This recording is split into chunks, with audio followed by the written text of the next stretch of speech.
अस्सलाम वालेकुम नाजरीन मोहतरम, आज की ये वीडियो मोटिवेशनल नहीं है। आज आपसे एक रिक्वेस्ट करने जा रहा हूँ कि प्लीज़, दुनिया इस वक्त बहुत ही नाजुक मरहले से गुजर रही है। आज दुनिया का हर शख्स कोरोना से वाकिफ़ है। आज हमें अपना ख्याल रखना है, अपनों का ख्याल रखना है और दूसरों का ख्याल रखना है। इस वायरस को ईजी मत लें, ये वायरस बहुत ही ख़तरनाक है। आप सबको पता है कि कोरोना ने इटली की क्या हालत कर दी है। आज इटली की ये हालत है कि उधर वेंटिलेटर 1 है और बंदे 12 हैं।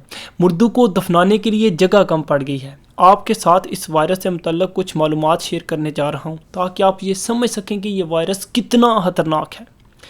23 जनवरी 2020 टोटल केसेस की तादाद 444 थी।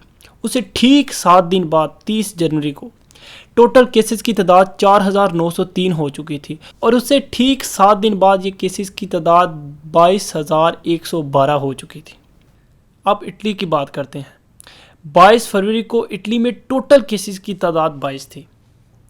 उससे ठीक 7 दिन बाद 29 फरवरी को केसेस की तादाद 888 हो चुकी थी और उससे ठीक 7 दिन बाद 7 मार्च को केसेस की तादाद 4636 हो चुकी थी और उससे ठीक 15 दिन बाद यानी आज 22 मार्च को दुनिया में टोटल केसेस की तादाद 3,24,000 हो चुकी है और सिर्फ इटली में 53,800 यानी एक महीने में 22 से 53,000 तक।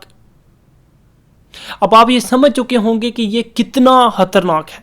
सो इसे शुरू से ही रोकना ज़रूरी है क्योंकि बाद में इस पे काबू पाना बहुत मुश्किल हो जाएगा। इसका हल ये है कि कुछ दिनों के लिए आपस में मेल जोल कम कर दें क्योंकि हमें ये पता नहीं कि कौन सा शख्स इस वायरस से इन्फेक्टेड है। ये वायरस इंसान के जिस्म में दाखिल होने के 14 दिन तक कोई खास असर नहीं करता। अब बात करते हैं कुछ जवान लोगों की, यंग लोगों की। मेरे अक्सर दोस्त मुझसे कहते हैं कि यार कोई टेंशन नहीं, ये वायरस हमें इफ़ेक्ट नहीं करता, ये वायरस बूढ़ों पे असर कर रहा है या कमज़ोर लोगों पे असर कर रहा है। दुरुस्त है, आई नो, मे भी ये आप पे असर नहीं करेगा, लेकिन जितने दिन ये आपके जिस्म में रहेगा, आप लोगों से मिलजुल रहे हो, आप अपने बड़ों से मिल रहे हो, अपने माँ बाप सब से मिल रहे हो, मे भी आप उनको इन्फेक्ट कर दें। सो प्लीज़ एहतियात करें, अपना ख्याल रखें, अपने माँ बाप अपने बड़ों का एहसास करें। और आपको हमारे मुल्क के हालात का तो पता है कि जब हम पे ऐसी मुसीबत आए तो हमारे डॉक्टर्स इस्तीफ़ा दे देते हैं। सो प्लीज़ एक काम करें, जो बंदा मेरी ये वीडियो देख रहा है वो अपने घर के एक एक फ़र्द की ज़िम्मेदारी ले और उन्हें समझाए कि ये मामला बहुत हसास है। बुज़ुर्ग हजरात को ज़्यादा तवज्जो दें, दिन में बार बार हाथ धोएं और दूसरों को भी तलकीन करें।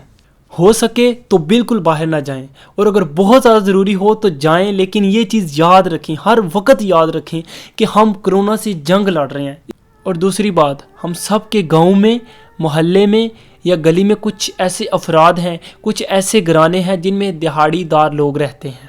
हुआ वो मजदूरी करते हैं, रेहड़ी लगाते हैं या रिक्शा चलाते हैं। आपको उनका ख्याल रखना है। अपने आस पड़ोस में नज़र दौड़ाएं और इन लोगों का ख्याल रखें ताकि इनके बच्चे भूखे ना सोएं। और एक बार फिर रिक्वेस्ट करूँगा कि घर पे रहें, नमाज कायम करें, तिलावत करें और अल्लाह को ज़्यादा से ज़्यादा याद करें, ज़्यादा से ज़्यादा तिलावत करें। इंशाअल्लाह हम कोरोना के खिलाफ इस जंग में जीत जाएंगे। ये वबा हमारे लिए एक पैगाम लेकर आई है कि हम कितने भी ज़हीन, ताकतवर और साइंसदान क्यों न बन जाएं, अल्लाह की कुदरत इन सब चीज़ों पर भारी है। अल्लाह हम पर रहम फरमाए।